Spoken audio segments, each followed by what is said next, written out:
আবারও হাওড়াতে ভুল পদ্ধতিতে এবং প্রপার সেফটি না ব্যবহার করার কারণে আরও একটি সর্পপ্রেমী মৃত্যু হলো। তো আপনাদের বারবার একটাই কথা বলবো যে আপনারা যখনই সাপ উদ্ধার করতে যাবেন অবশ্যই আপনারা আপনাদের প্রপার ইকুইপমেন্ট এবং সেফটি অবশ্যই আপনারা খেয়াল রাখবেন, না হলে কিন্তু আপনাদের সাথেও এরকম দুর্ঘটনা ঘটতে পারে যে কোনো সময়।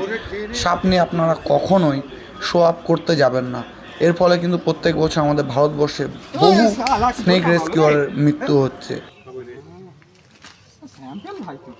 বাবা কি করছেন?